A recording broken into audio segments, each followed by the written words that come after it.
완전하신 나의 주 의의 길로 날 인도하소서. 행하신 모든 일 주님의 영광 다 경배합니다. 예배합니다. 찬양합니다.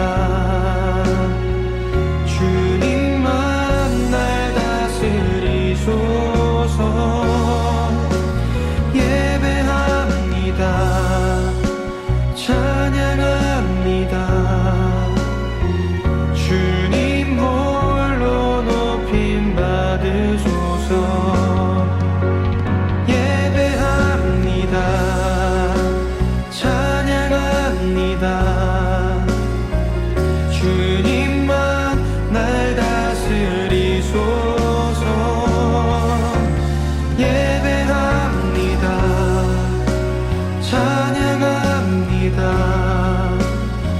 주님 홀로 높임 받으소서. 주님 홀로 높임 받으소서.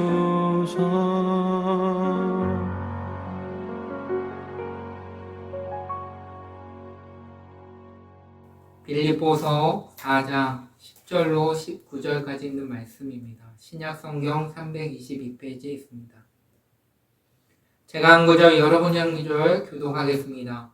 내가 주 안에서 크게 기뻐함은 너희가 나를 생각하는 것이 이제 다시 살기 남이니 너희가 또한 이를 위하여 생각을 하였으나 기회가 없었느니라. 내가 공핍함으로 말하는 것이 아니니라. 어떠한 형편이지 너는 자족하기를 원하노니.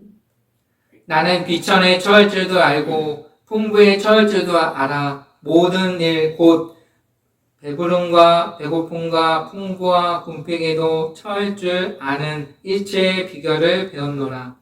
내게 능력 주시는 자 안에서 내가 모든 것을 할 수 있느니라.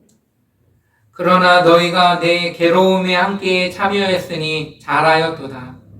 빌립보들아, 너희도 알거니와 오늘 시초에 내가 마게도냐를 떠날 때 주고받은 내게 참여한 교회가 너희 외에 아무도 없었느니라. 데살로니가에 있을 때에도 너희가 한두 번뿐 아니라 두 번이나 나의 쓸 것을 보내었도다. 내가 선물을 구함이 아니요 오직 너희에게 유익하도록 풍성한 열매를 구합니다. 내게는 모든 것이 있고 또 풍부한지라. 에바브로도 편해 너희가 준 것을 받음으로 내가 풍족하니 이는 받으실 만한 향기로운 제물이요 하나님을 기쁘시게 한 것이라. 나의 하나님이 그리스도 예수 안에서 영광 가운데 그 풍성한 대로 너희 모든 쓸 것을 채우시리라. 아멘. 제가 주중에 기도하면서 뭘 할까 이렇게 했는데 이 말씀을 주셔서 제가 마음에 이 말씀이요? 네, 그랬어요. 왜냐하면 이제 우리가 교회가의 목적이 분명합니다. 교회는 이렇게 누군가에게 생명을 얻되 넘치도록 얻기 위해서 예수님이 오지 않았습니까? 예수님은 우리를 위해서 십자가에 못 박기까지 우리를 끝까지 책임져 주시는 분입니다. 공생애 동안에 예수님은 우리들에게 날마다 나와 함께 할게, 내가 너희들과 함께 할게 늘 동행하신 분이셨어요. 예수님은 우리의 삶을 통해서 일거수일투족을 이렇게 관여하시고 또한 그것을 올바르게 또 어떻게 하면 하나님을 기쁘시게 할 수 있도록 예수님은 그런 역할들을 하셨다는 것이죠. 그렇지만 더 중요한 것은 그 안에서 사랑이 있었다는 거예요. 사랑이 머리서부터 발끝까지 모든 사람들에게 그 사랑을 전하기 위해서 몸부림친 분이 예수님이신 거예요. 그래서 끝까지 우리를 책임져 주실 뿐만 아니라 천국 가는 그날까지 나와 함께한다, 나와 함께한다, 너의 염려를 맡기라, 너의 모든 것들을 맡기라. 그래서 교회를 이렇게 짓게 해주시고 교회를 통해서 살았고 운동력이 있는 말씀을 늘 듣기를 원했어요. 근데 어느 순간에는 가룟 유다 같은 사람이 있는가 반면에 어떤 사람은 이런 주의 길을 예비하는 세례 요한 같은 사람이 있는가 반면에 어떤 분들은 끝까지 나를 부인하는 사람이 있을 때 결정적일 때 베드로는 3번을 부인하지 않습니까? 그렇지만 저 중요한 것은 오늘 본문에 있는 내용입니다. 사도 바울은 모든 것들을 다 완비한 사람이에요. 학문도 있죠. 부귀영화를 다 누린 사람이에요. 이 세상에서 노마의 사람이었고요. 그 사람의 이름을 또 그런 신분을 가진 사람들을 건들면 안 되는 사람이었어요. 그렇지만 예수님이 어떤 분인가를 알았기 때문에 그분을 위해서 생명을 바친 분이었어요. 그래서 사도 바울은 저는 본받아야겠다라고 생각을 하는데 따라가야겠다라는 것은 쉽지 않은 것 같습니다. 왜냐하면 사도 바울은 다메섹에서 예수님을 인격적으로 만난 사람이었어요. 그래서 그분의 인도하심 따라서 성령의 충만을 받고 1차, 3차 전도 여행을 갑니다. 그랬을 때 2차 전도 여행을 갔을 때 빌립보 교회에 있는 성도들은 너무나도 가난했어요. 뭔가를 주고 싶었었는데 그렇지 못했어요. 그렇지만 그 구차한 가운데도 정석된 예물을 복음 전도를 위해서 나도 예수님 믿지만 누군가도 예수님을 믿어야 한다. 이런 가치관을 가졌어요. 왜냐하면 사도 바울이 열정을 갖고 그들에게 복음을 전했어요. 예수님이 이런 분입니다. 하나님은 이 땅을 위해서 오셨습니다. 육신의 몸을 입고 여러분을 위해서, 죄를 위해서 십자가에 못 박혀 돌아가시고 죄를 묻지 않으시고 그 죄를 누군가에게 전가시키지 않은 분이 예수님입니다. 그리고 3일 만에 부활하셔서 그를 믿는 자마다 멸망치 않고 영생을 얻게 해주시고 그들을 위해서 예비한 천국이 예비되어 있습니다. 그분을 전하기 위해서 제가 왔습니다. 이렇게 사도 바울은 외쳤을 것입니다. 몸부림치면서 밤낮을 가리지 않고 늘 복음을 전했습니다. 그래서 이 빌립보 교회에서 난리가 난 겁니다. 나는 회개하고 나는 예수님을 믿고 예수님 안에서 내가 구차한 가운데도 적은 예물이라도 하나님 나라 확장을 위해서 내가 이 헌금을 드리겠노라 라고 믿음의 결단들을 합니다. 근데 다른 교회 사도 바울이 다른 교회도 갔지만 이렇게 열성적으로 한 교회가 없었어요. 뭔가를 베풀기를 힘쓰는 교회. 이런 교회를 하나님이 기뻐하시는 거예요. 뭐를 위해서? 그 한 영혼을 위해서. 한 영혼이 하나님을 잘 섬길 수 있도록 이 교회가 지탱을 해야 한다는 그런 막중한 사명을 띠고 사도 바울은 목숨을 걸고 1차 전도 여행을 하고 2차 전도 여행을 하고 늘 바쁜 가운데도 친필을 통해서 빌립보 성도 여러분 저를 위해서 이렇게 예물까지 또 기억하셔서 너무 감사합니다. 그 감사의 표현 여러분 우리가 신앙생활을 하면서 중요한 것은 감사의 표현이 있어야 돼요. 나를 여기까지 이끌어주신 그분께 감사의 편지를 쓰기를 바랍니다.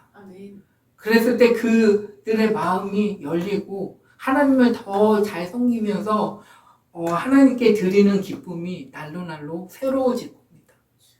이런 빌립보 교회가 이와 같은 열정적이고 베풀기를 힘쓰는 교회였어요. 영원 살아가는 그 한 사람의 영혼을 위해서. 그리고 그런 사도 바울이 복음의 열정을 갖고 또 좋은 군사로서 환경에 얽매이지 않도록 복음 전도에 힘쓸 수 있도록 모든 필요한 것들을 그들의 사도 바울을 위해서 공급해 주었다는 거예요. 그랬을 때 하나님도 감동하게 해주시고 또 사도 바울도 그와 같은 고백을 할 수 있도록 은혜를 주셨다는 거예요. 여러분, 우리가 신앙생활을 함에 있어서 중요한 것은 이런 고백을 해야 합니다. 여기에 17절에 보면 내가 선물을 구함이 아니오 오직 너에게 유익하도록 풍성한 열매를 구함이라. 아멘. 풍성한 열매. 풍성한 열매는 뭡니까? 하나님을 인격적으로 만나고 예수님의 사랑을 힘입어 누군가에게 열매를 맺을 수 있도록 그들을 풍성한 은혜를 주시는 그분께 구했다는 거예요. 그래서 하나님의 공급하신 힘과 하나님의 공급하신 물질로 그들이 끝까지 하나님의 확장을 위해서 영위할 수 있도록 사도 바울이 주의 종이 기도했다는 거예요. 목회자가 늘 누군가를 위해 기도합니다. 왜냐하면 같이 천국 가기 위해서 또 같이 하나님을 잘 섬기기 위해서 이렇게 중보 기도를 하는 것입니다. 이 교회는 하나님이 피값으로 사준 교회예요. 교회는 아무나 손을 건들 수가 없어요. 하나님이 지어준 교회입니다. 그래서 이 교회를 통해서 죽어가는 영혼들이 하나님께 인도함을 받고 또 천국으로 인도할 수 있도록 은혜를 주신 거예요. 근데 사회에서는 이런 얘기들을 합니다. 교회에서는 왜 사회복지를 안 하느냐 라고 하는 분들이 계십니다. 그렇지만 교회는 더 열심히 합니다.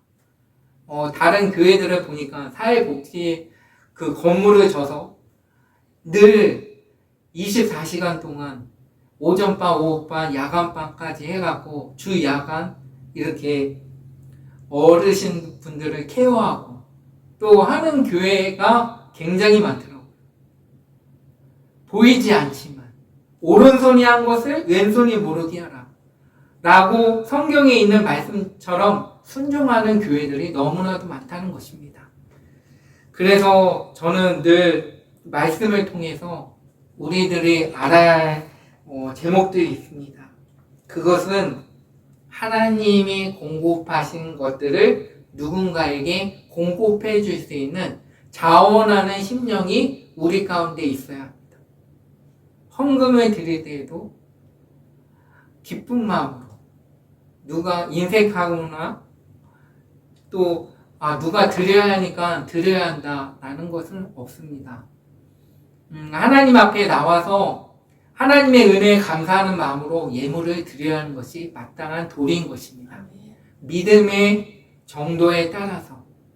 그래서 우리는 늘 은혜의 보좌 앞에 나와서 하나님께 예배 드린 것을 소중히 여겨야 하는 것입니다. 그게 교회의 신분인 것입니다. 교회의 특권은 우리 성도들이 마음껏 누려야 합니다. 왜냐하면 여기는 아버지의 사는 곳입니다. 천국인 것이에요. 여기가 천국이에요. 여기가 누군가에게 베풀 수 있는 쉼터나 마찬가지예요. 영적인 쉼터. 영적인 쉼터가 늘 샘물이 넘쳐야 돼요.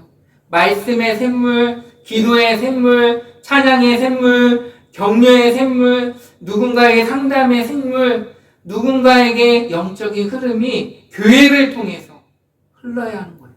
그것이 빌립보에서 열심히 했다는 것입니다. 성도들이 아프면 어떻게 해서든 그들이 일으켜줄 수 있도록 뭔가를 공급해주고 그들이 뭔가가 필요한가를 꼼꼼히 양떼를 살피는 것이 교회인 것입니다.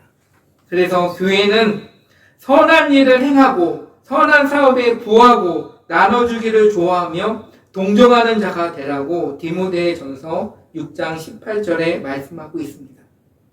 우리는 우리의 선한 목자 교회는 이 말씀을 기억해야 합니다.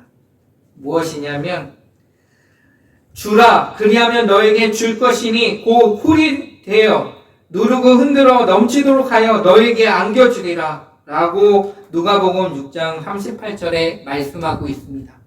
사도 바울은 이런 고백을 합니다. 하나님이 능히 모든 은혜를 너에게 넘치게 하시나니 이는 너희로 모든 일에 항상 모든 것이 넉넉하여 모든 착한 일을 넘치게 하게 하려 하심이라고 고린도후서 9장 8절에 말씀하고 있습니다. 여러분 기도할 때 이 말씀을 붙잡고 기도하시기 바랍니다. 아멘. 그러면 여러분의 삶 가운데 저의 삶 가운데 이런 베풀 수 있는 기회들을 많이 주실 것이고 우리에게 공급해 줍니다. 왜냐하면 부와 기는 주께로 말미암고 주는 만유의 주제가 되사 크게 하심과 강하게 하심이 주의 손에 있기 때문에 그런 것입니다. 아멘. 늘 겸손과 온유한 자의 하나님의 복은 겸손과 늘 하나님이 주시는 특권을 누리는 것입니다. 하나님은 중심을 보십니다. 사람은 외모를 취하나 하나님은 중심을 보시고 교회를 통해서 일을 행하신다는 거예요. 그래서 교회는 거룩한 곳이지만 이 교회에 흐르는 영적인 흐름에 같이 헌신과 봉사와 또한 감사하는 마음으로 늘 우리의 마음속에는 자원하는 심령이 늘 충만하기를 소망해야 하는 것입니다. 아멘.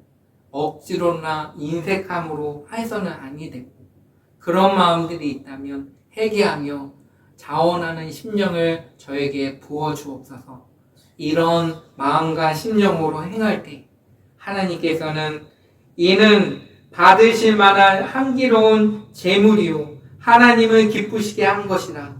나의 하나님이 그리스도 예수 안에서 영광 가운데 그 풍성한 대로 너의 모든 쓸 것을 채우시리라.